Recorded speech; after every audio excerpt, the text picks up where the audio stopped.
Carla, another one of your big ideas is the idea of the competent child.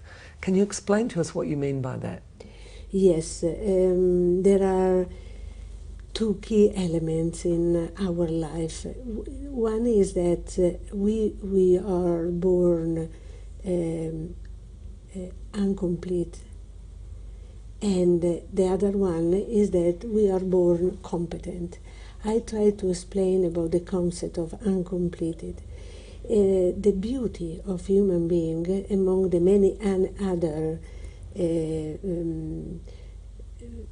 animals that are on the face of the world is that we are born with a lot of possibilities, but at the same time our brain and our body continue to grow for a while during all life term, but especially in the first early year. What happened is magic. The brain continued to grow, and the quality of the connection that happened and the quality of the brain is strongly related with the quality of the experiences that the children are going to collect. It's happened during all life, long life learning, but early years are the key. And this is the reason why the parents and the communities and the school have to be very careful, not only offering good food for the body, but offering good food for the brain and the mind and the identity of each child. It's like the quality of our food can determine the quality of our body, contemporary, the quality of our experience. It can really deeply determine the quality of our brain. And this is something that each family, but not only, each school and each community have to take a responsibility. Because in this moment we are not only supporting the growing of a son or a daughter, but we are supporting the growing of the citizen of the present and the citizen that will be responsible for the future. I really think that the idea of competent child can be a sort of revolution. It was in Reggio. And it's happened in many communities when we try to understand deeper the big meaning of this sentence.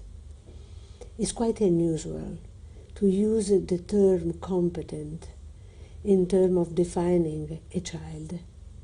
We always talk about the weak child, the incompetent child that we have to fulfill, and we have to offer, we have to teach to, because it's like, as you know, an empty vase.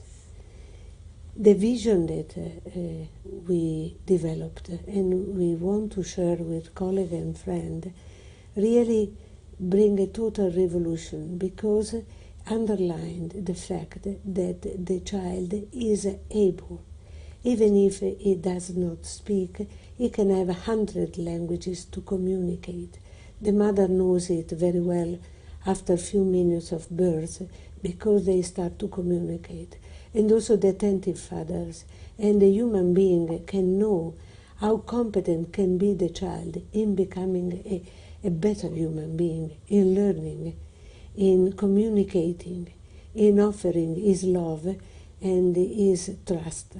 The children trust us, and the trust is the strong value that they bring to us. They remind us that humanity can be connected through trust, reciprocity. Trust as reciprocity. And the children are competent in reciprocity. You also talked to me about the idea of the very act of being born. A child is born competent, and it creates, that act of birth creates competent parents. Can you develop that idea a little bit? Sorry. Yes. The competent child, that as we like to define, is a generous child, because he opens a new vision, a new possibility also for the parents. Because when a child is born, a mother is born and a father is born, and they together can really grow and educate each other and learn together what means to be a child, what means to be a mother, what means to be a father. And also if they have the opportunity to grow in a community that offer them exchange and offer them encounter with other parents, mother and father, they really can be a group of, again, learners that can learn together how to grow as parents, as children, and as human beings. But also the competent child is generous because it can generate the competent teacher. Who is a competent teacher? For sure is a teacher that knows a lot about children but want to learn more. A competent teacher is a teacher that is able to learn from children. What does it mean to be a good teacher? And that is the bigger revolution, where the school, obviously we teach, but we teach based on the learning processes of the children, our learning processes. What we know, the knowledge that we have surround us is an opportunity for us to know more, not only about the past, but to build the future, to construct the future. Because these children are citizens and of the present, but are also those that will live in a future that nobody can design now. What is the challenge of our generation, of contemporary generation, is that they will be the real author of the future. In the past, everybody could predict a piece of future. Now, the future is really unpredictable. So we need responsible author.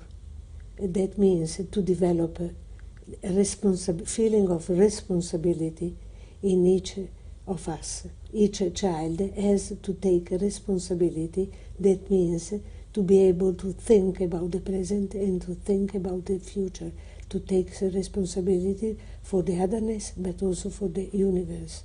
Because if we want to save the world, we need citizens not only of Adelaide, of Reggio Emilia, but we need citizens of the world.